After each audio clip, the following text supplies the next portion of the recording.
Welcome,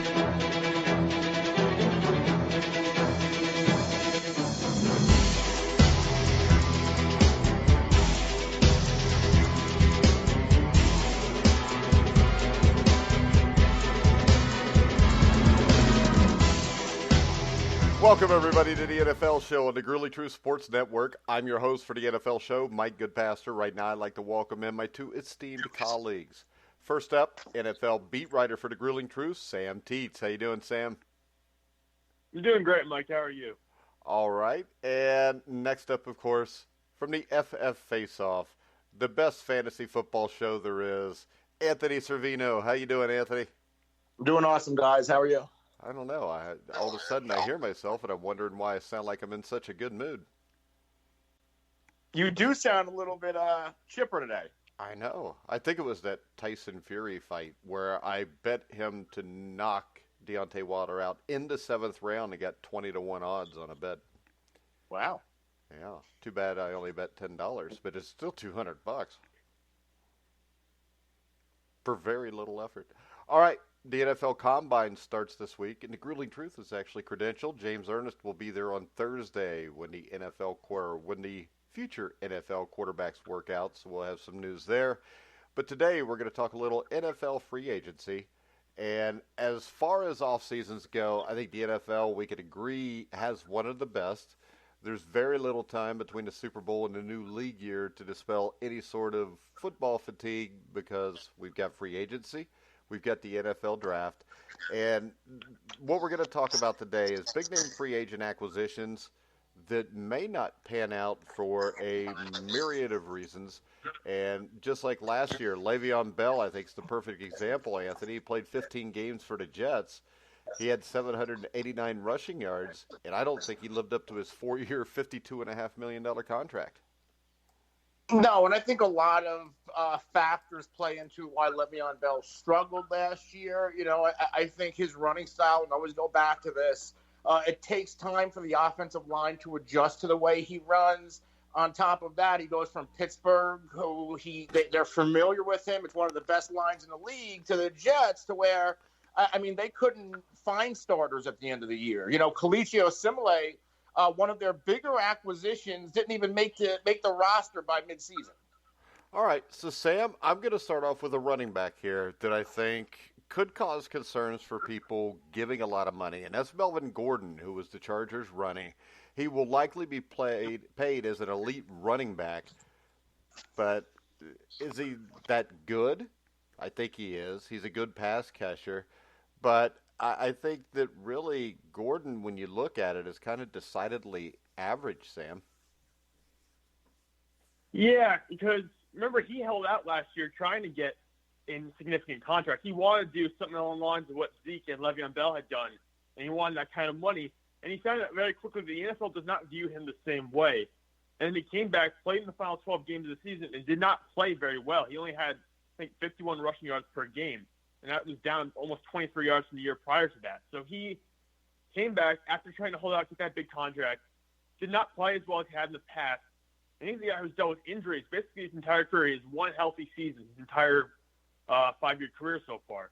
So for me, I'm staying away from Melvin Gordon, so I'm not going to pay him that much money. If I can get him on a realistic deal, I would totally do that. But for the amount of money he probably wants, I'm just not touching him. Yeah, and Anthony, this is a guy who's topped the 1,000-yard rushing mark only once in his career, and he's averaged less than 4 yards per carry during his career. So I think he's a capable starter, but there's a huge risk here if a team wants to massively overpay him. I feel like Gordon's that prototypical big play back, to where that's how he pads his stats, and if he's not popping off the big play either as a back or as a receiver, he's really mediocre. And really with running backs and any skill position player, landing spot's going to be big to whether or not he has success. And I think when you look at the Chargers, it may be the best fit for him, but they've already got a really good receiving back, Anthony, and Austin Eckler. So really, you want a guy here that can tote the rock and, give you 1,300 or 1,400 yards. I don't know that Gordon's that guy. Well, isn't Eckler a free agent too? Yeah, but I think he's a free agent that they're probably able to sign a lot cheaper than Gordon. Yeah, and I think they're going to retain one of them. Yeah, And to me, Sam, I retain the guy that's cheaper. Oh, yeah, I would undoubtedly stick with Eckler at this point because he almost had 1,000 receiving yards last year. So if you can pay him, you basically have a running back / receiver out of the backfield like that. That brings a different level. And you can't trust Gordon to stay healthy the entire time. I don't want to sign Gordon to a 4-year deal because I don't know what he's going to look like in 4 years.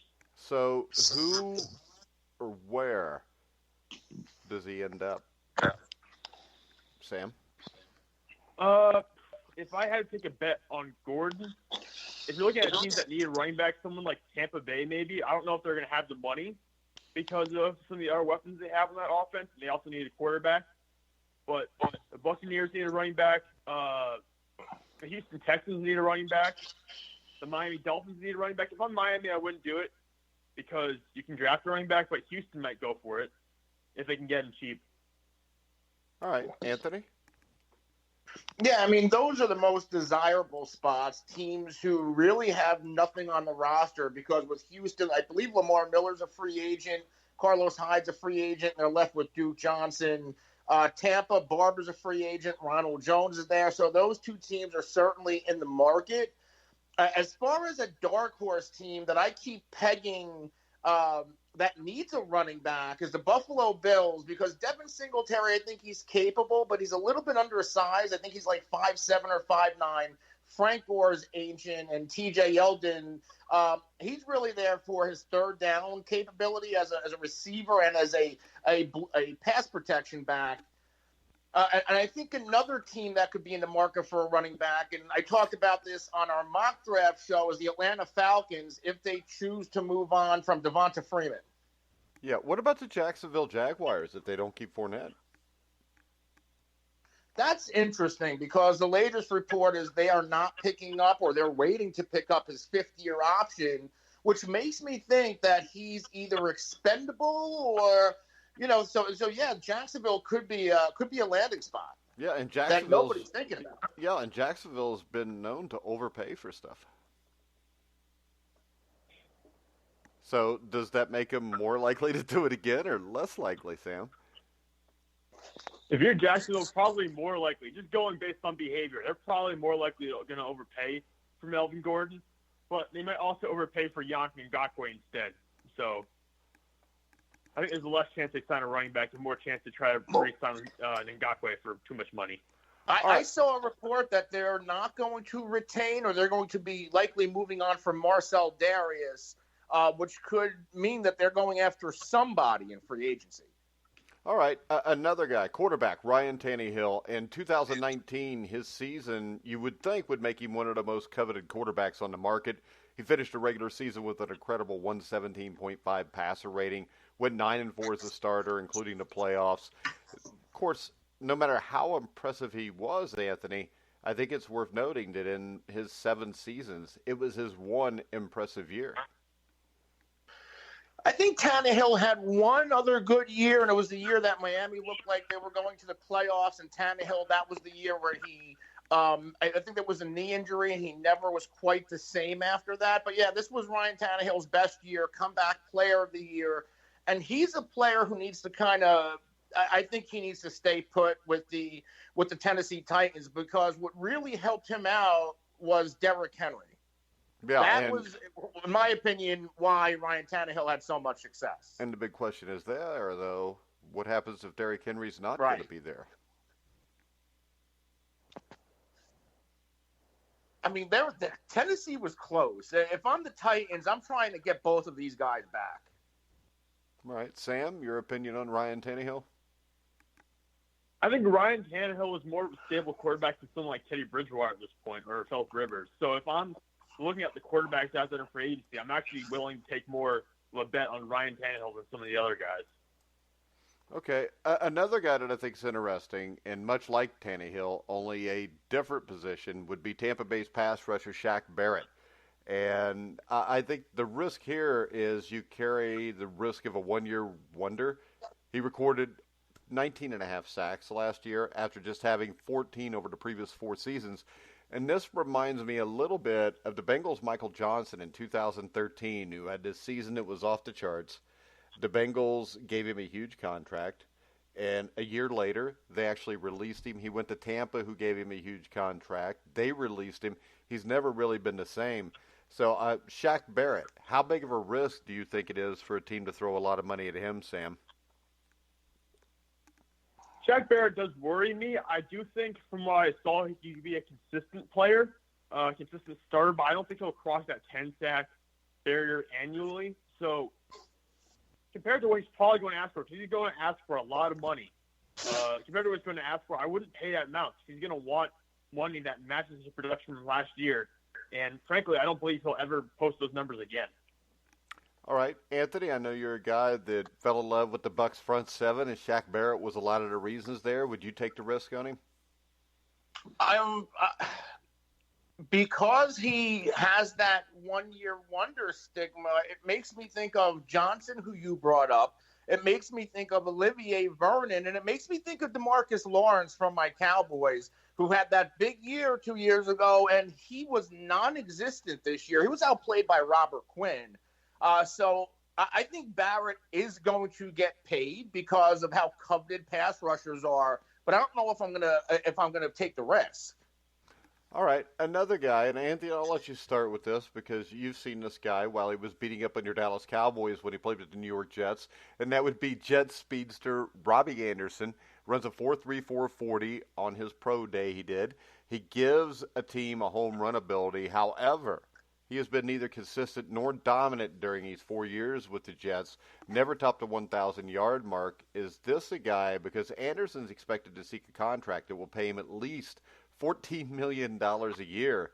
I think that's way too much for a wideout who does one thing and nothing at an elite level. Well, he kind of reminds me of a Tyrell Williams, who was in Oakland this year, and he had a similar start to his career with the Chargers a couple of years back. Robbie Anderson, he's done with the Jets. They obviously are not going to pay him. And I think he could be one of those players that could that could ultimately fall to that second wave because he's going to expect a big payday, and I think reality is going to hit him in the face. Sam, agree? Yeah, Robbie Anderson had some legal trouble a little while ago. I think he had got so he's the guy who I don't think I would pay that money to, especially because when there are guys who have egos for asking for that kind of money, they haven't produced it. There's no reason for me to give him that money. I mean, Devontae Adams is making $14.5 million per year on average. So why would I give Robbie Anderson $14 million per year? It's just not going to happen. In my opinion, he's more of like a Sterling Shepard level kind of class receiver. He's somewhere in that area. He's not up there with the elite receivers of the world. So I don't see giving him $14 million. All right. Now, as far as names go, I think Philadelphia Eagle left tackle Jason Peters is one of the biggest on the market. 9-time Pro Bowler, still playing well. He's had some injury issues, but, I mean, in 2018 as an example, he didn't miss a game even though he was hampered by injuries, but he has been missing games. And I think age and that recent injury history will make Peters a huge risk in free agency. Would you be willing to go in on a big contract for Peters? Because to me, I may if it was just for 1 year and I thought my team was close. Sam? If you're like desperate and you really need a left tackle and you have no other options surfacing, then I would go in on Jason Peters. I'm not offering him a big contract though, even if it's a 1-year deal, because at this point he needs to understand what he is. He can make it through a 16-game season, but he's really serving as a placeholder for any other team other than Philadelphia. I mean, he's not going to be a starter in 2 years. He's not going to be a starter maybe even a year from now. So he has to understand that he's basically filling a spot for a year, and I'm not going to break the bank for him. All right, Anthony. I think he's trending in that Andre Whitworth tier where, like what Sam said, he's a placeholder or a quality bookend option on an already talented offensive line on a team who is going to try to win. I think, if a team that could potentially make a run, they need a left tackle, I think Peters would be fine, but not anything more than a 1 or 2 year deal. All right, let's go to another tackle who's the opposite of him, which would be Seattle Seahawks right tackle Germain Ifedi. And Ifedi doesn't play on the left side. He's on the right side. I don't think that's as big a deal as it used to be, though. He's a 4-year starter. He's just 25. And last year, the Broncos gave Juwan James, another mediocre tackle, a 4-year, $51 million deal. So I think one thing here is, Anthony, it's telling that Seattle didn't, use the fifth-year option on him. And I think what we're going to see is a team just like Juwan James and the Denver Broncos. Somebody's going to way overpay for Ifedi. Yeah, I feel like Ifedi, that the Seattle missed on him a couple of years ago in the first round. I didn't think he was any good. I think in his rookie year, he's one of the worst graded linemen in the league. But again, because of the value of the position, almost like the edge rusher we're talking about with Shaq Barrett, there could be a team that takes a shot. Yeah, and I'm not in love with this year's free agent class, if you can't tell. Yeah, well, I mean, there's a lot of them here. I've got 3 or 4 more to go through, too, that I think were huge potential bust. And if you look at Ifedi last year, Sam, he was responsible for 13 penalties and 6 sacks in 2019. That doesn't sound like a guy that should be making $10 or $15 million a year. No, not at all. And I've written about the Seattle Seahawks extensively over the past 2 years. I can tell you, this is a guy fans love to hate because he just is so inconsistent. And he also struggles. He's not as athletic. He doesn't use his mobility as much as he should. And frankly, he just gets bogged down and he's slow sometimes. So for me, keeping him or bringing him in really is the last-ditch option. Because this is a guy who's not very consistent. He's going to ask for and probably get paid a lot of money, but I don't see anything in the past 4 years that says, oh, he deserves a large contract. All right, another guy who was at the end of the line, Phillip Rivers. And unlike Tom Brady and Drew Brees, Rivers was not a high-level starter in 2019, Anthony. Brady and Brees got their teams to the postseason. Rivers was 5-11. But even more concerning was a 23-23 touchdown to interception ratio. And also, I think it was apparent from watching him that he's lost accuracy on the deep ball. Yeah, I don't want to exactly put him in that Eli Manning, he should retire tier, but I think he's very close. Rivers is going to struggle if he goes anywhere that doesn't have a top-end offensive line. There's only one team that I think would be a fit, and that would be the Colts. What do you think, That's Sam? the only team that I think that he would be a fit with. All right, Sam. Yeah, I think you need to give him a good offensive line at this point because he never had the mobility to begin with. But now he's going to be, 39 years old next year. He just doesn't have the accuracy. When you watch him throw, he already had a little bit of a strange mechanic when he's throwing the ball, but he looks almost in pain sometimes when he's throwing that. He's trying to heave it deep, and he's missing a lot of those deep shots. Even on the intermediate routes, he's lost some accuracy. So I am concerned, but there are a bunch of teams in the NFL who need a quarterback because of inconsistent play or they're just ready to move on from the guy they currently have. All right, another big one here would be Cincinnati Bengals wide receiver A.J. Green is a 7-time Pro Bowler. But the risk here is I don't think you're going to get a vintage A.J. Green ever again. And he has just one 1,000-yard receiving season over the last 4 seasons. He's missed 29 games during that span, was out for all of 2019. And the sad thing for me is the Bengals could have landed a first-round pick for Green before the trade deadline, but in Bengal fashion decided to turn it down. Sam? Yeah, the Bengals are making Bengal moves, of course, but honestly, it's kind of sad to see where A.J. Green's at. I understand he probably intended to sit out last season with the way the team was going, but at the same point, even as a Steelers fan, I enjoyed watching him play when he was young, but now it's at the point where you got to wonder what he's asking for in the open market because I've never really heard him say what he wants to get paid this offseason. Because he's not that elite receiver anymore, and I wouldn't expect him to be at 31 years old after missing the entire season. But I'm sure some team out there views him as this guy who's going to put people in the stands and potentially give them their home run target. Well, maybe like the Buffalo Bills. The Buffalo Bills might go all in on a guy like A.J. Green. Yeah, and I'll tell you, I still think the Baltimore Ravens should go in on him. And I think when I look at A.J. Green, this is going to be either a huge home run, whoever signs him, or a huge bust, Anthony? I think the only way A.J. Green is going to be a bust is if he suffers another injury. I think A.J. Green does have something left. I mean, look at Julio Jones. He's still thriving, and he just got a new deal, I believe, in the past year or two with the Atlanta Falcons. They came out in the same draft, both top 10 picks, right around the same age.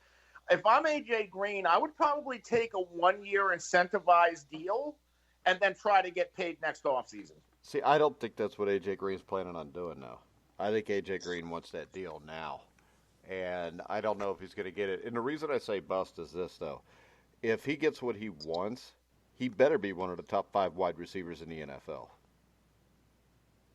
Because without being that, I think this deal will be a bust if he gets the amount of money he wants, Anthony. So 70 catches for 900 yards and 4 touchdowns would be a bust. No, I agree. And there might be some teams out there that if I'm A.J. Green, I would take a little bit of a discount because I have a gut feeling that the Green Bay Packers could be a landing spot for A.J. Green.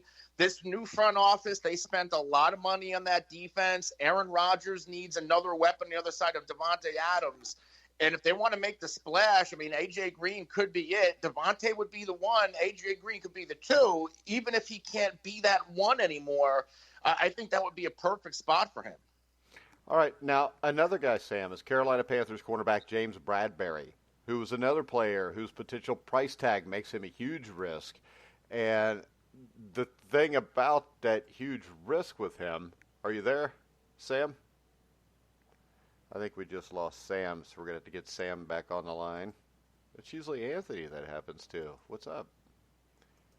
All right.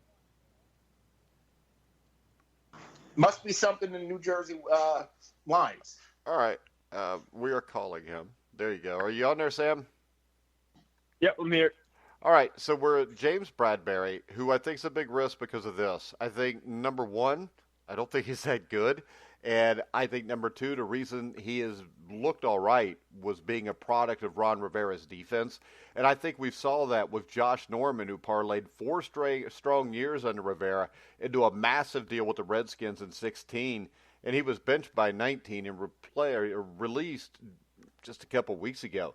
So I think that there is a definite chance that Bradberry's second act will mirror Norman's.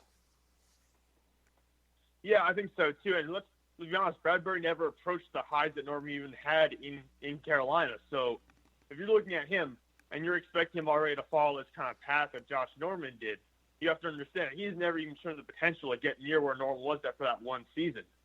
So if you're paying James Bradberry, I'd be very careful about giving him a large contract. I'd give him like that mediocre kind of average contract for a cornerback. I wouldn't be going and setting him as my top guy. All right, Anthony, can you hear us?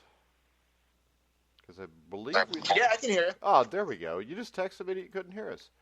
No, I did not. Yes, you did. That's what it said, unless that was Sam. That was Sam. That was mine. Sam, it wasn't me. All right, so what's your take on James Bradberry?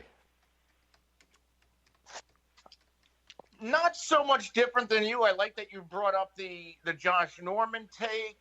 I think he is a product of that old Ron Rivera defense. Maybe Bradberry tries to reunite with Ron Rivera in Washington, who just moved on from a lot of players, Paul Richardson and including Josh Norman. Yeah, and Washington will overpay.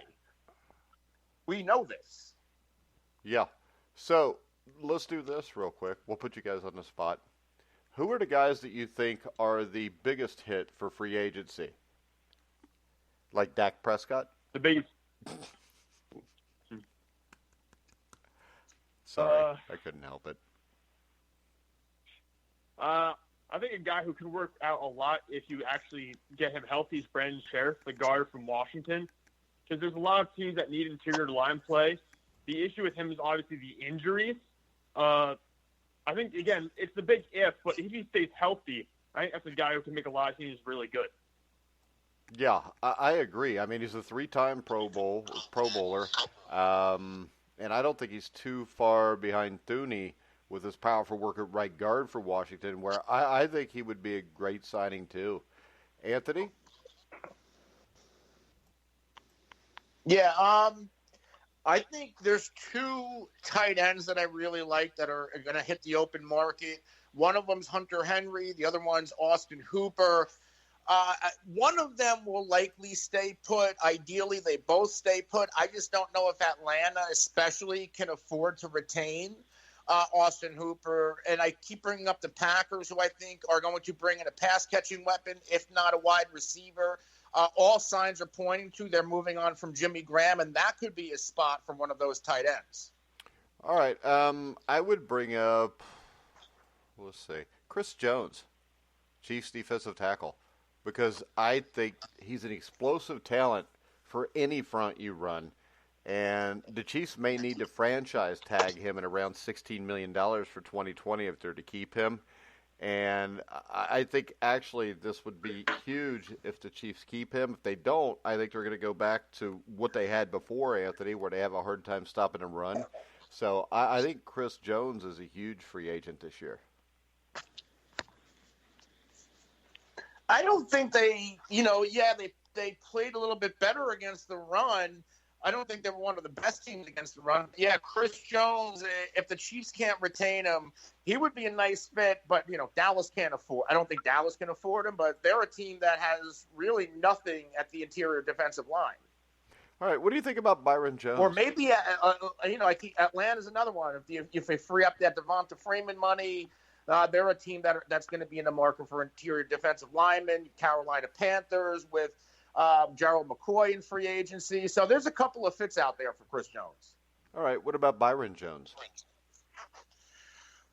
I think he's going to be a potential bust. I'm surprised you didn't put him on the list. I know he grades out well at Pro Football Focus, but he was really a combine superstar, especially with the broad jump, I believe. I just don't think he's going to be worth the contract this guy wants. I think he's going to be he's going to want to be paid as a top 5 corner, and I don't think he's worth it. Which is why Dallas, when you talk about all these players they have to pay, they should be willing to let him walk, and I think they will. All right, Joe Thuney of the New England Patriots, Sam. I think this is one that the Patriots need to somehow keep because I think this is maybe the most valuable lineman in this free agency. Yeah, he's only 27 years old right now, so this is a guy who's young. He's a proven talent. I don't think he's a product of New England. There have been several players like Trent Brown and Nate Solder who kind of came out and looked like product of New England after having rough seasons with other teams.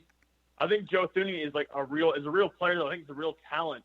I think this is a guy who's turned into an anchor at guard for some offensive lines. He could be the best player on a couple of offensive lines in the NFL. And this is the kind of guy, when I look at him, his age and everything right now, this is a dude who's also been healthy too. He's played every game over the last 4 years. So this is a guy who I think could end up with a huge contract in free agency, and I actually trust him to perform.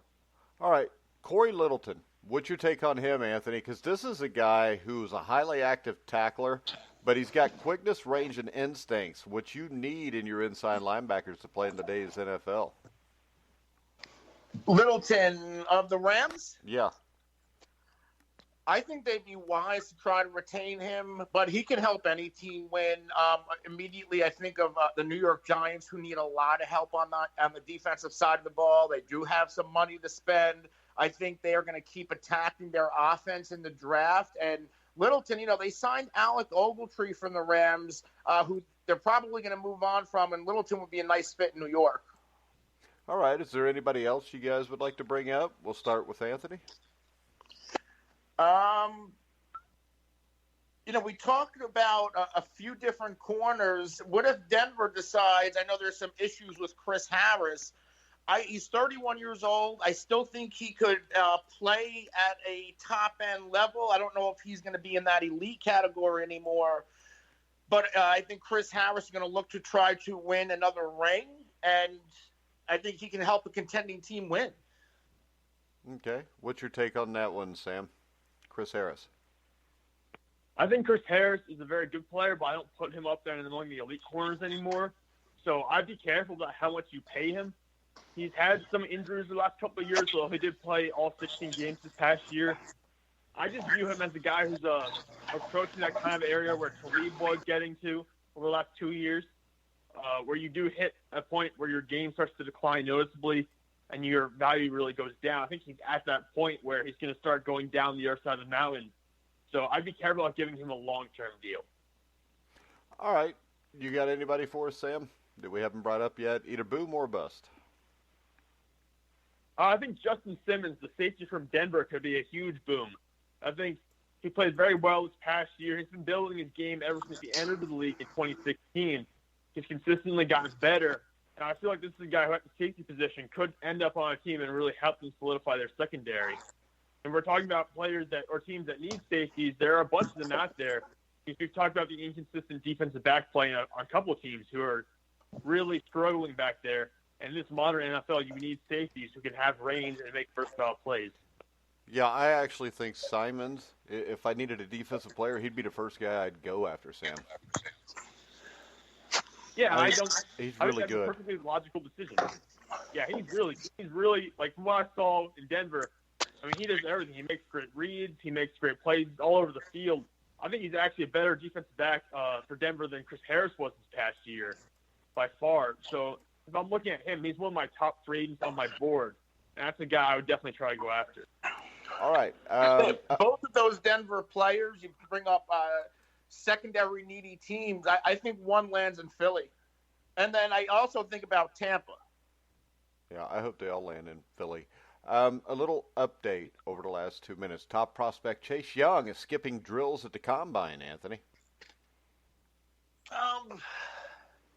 Well, you don't believe Combine matters. Is that all positions or just quarterbacks? I think the Combine doesn't matter at any position. I think what matters are the interviews and the medical exams that teams do with the players.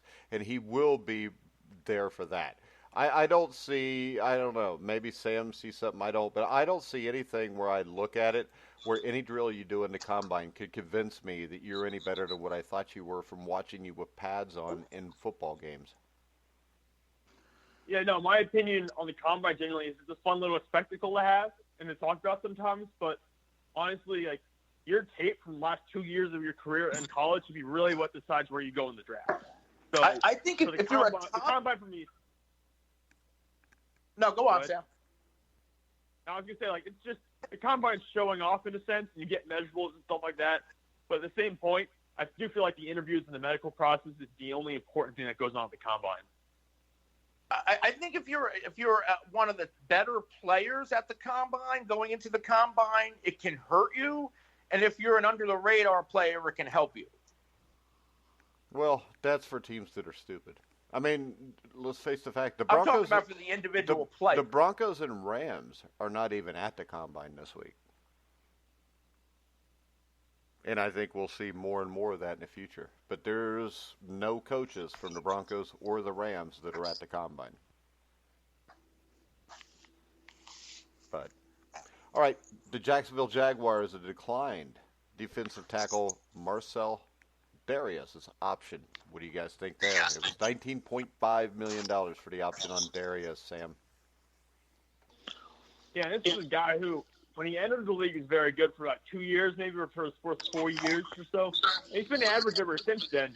He only played in 6 games this past year. That's a good move by Jacksonville, saving all that money. Honestly, I was surprised when the Jaguars traded for Darius initially back in 2017 because I thought he was kind of trending downwards. I didn't really know why Jacksonville went after him when they already had a bunch of other players they had to pay. But I think it's definitely the right move. It saves them a lot of money. All right. What do you think, Anthony? Look at the wire. Marcel Darius. They are moving on from Jake Ryan. I think the Jacksonville Jaguars. I even heard AJ Boye was going to be a cap casualty. They moved on from Ramsey. I think they're going to try to gut this team. Yeah, well, I think they've already gutted the team. Last news, Anthony. You are a fashion consultant here at the Grueling Truth. The Bucs are going to unveil new uniforms ahead of the 2020 season. What do you think they're going to do? What do I think they're going to do? Yeah, I mean, do they go back to the orange and the red, or do they keep the color scheme the way it is? I mean, because I would love to see them go back to the gay pirate outfits that they wore in the 70s and 80s. I don't want to call it that. being politically correct, Yeah, but I'm I not. wouldn't So go ahead. mind the old orange sickle orange. Yeah, ice cream sickle orange. That's what it should be, because I liked them until they switched off of that. And they went to this other hideous crap. But I don't know. Sam, any takes on the Buccaneers and what they should do with their uniforms? They can only screw it up further at this point. If you're Tampa Bay, this last era of your uniforms did not look good at all. I don't really know what you could do at this point to clean it up. Go back I'm to not a what Tampa it Bay fan. I used would to never buy be. that jersey. Just bring it back to what it used to be. Yeah, the orange creamsicle. Those were awesome uniforms. I used to cheer for the Buccaneers just because their uniforms were so cool. And while we're at it, can we change it's really the better than what Houston? they have now. Can we change the Houston Texans names back to the Oilers and put the old Derek back on the helmets? That would be awesome too, by the way. And then we could bring back the "Love You Blue" Houston Oilers song. Yeah, I don't know if you guys know that or not, because y'all are pretty young. Yeah, I've never heard that. You've never heard that? Were the Houston No. Oilers #1? I don't think Come I was on. alive when the Houston Oilers existed. Damn. Were you, Anthony? You were, weren't you? You're an old fart. Was I alive? Yes. Okay. But you don't remember any of it, do you? I was born the year of WrestleMania 1. So I was around for all the WrestleManias. Wow. So that was what, like 1984? Or 84 84. was the first one, wasn't it? Yes. So you were born in 1986. 84. Oh, When- you were born. if I said I was born, I was around for all the WrestleManias. Okay. I thought you said third, but I wasn't paying attention. So you were born in 1984. In 1984, I was going into my sophomore year of high school. Wow. All right. Sam, any final parting thoughts? And let people know where they can find you on Twitter. And you can find me on Twitter at Sam_Teets33. I'm also on Instagram and Facebook. I'm constantly posting updates, new articles, new stats, so feel free to go check those out. And we will have a Sam Teets article on thegruelingtruth.com tomorrow with, what was it, the top 50 players in the draft? Or top 20? Yeah. I don't sound so enthused. All right, and what year were you born, Sam? 1999. Jeez. Damn. I remember in 1984 when I was partying like it was 1999. Anthony? Any final words? Tell us where they can find your shows. Now, yeah, you can follow me on Twitter at The Real NFL Guru, and you can follow the show at the FF Face Off, and we can be found at all the top social media and podcast platforms. All right, guys, and you can follow me at Grueling Truth. You can hear all of our shows wherever you find podcasts, including Spotify, iHeartRadio, iTunes, TuneIn, Spreaker, YouTube, you name it, we're there. But for now, we will see you at 1 o'clock tomorrow. For Sam Teets, Anthony Cervino, I'm Mike Goodpaster. You've been listening to The Grueling Truth, where the legends speak.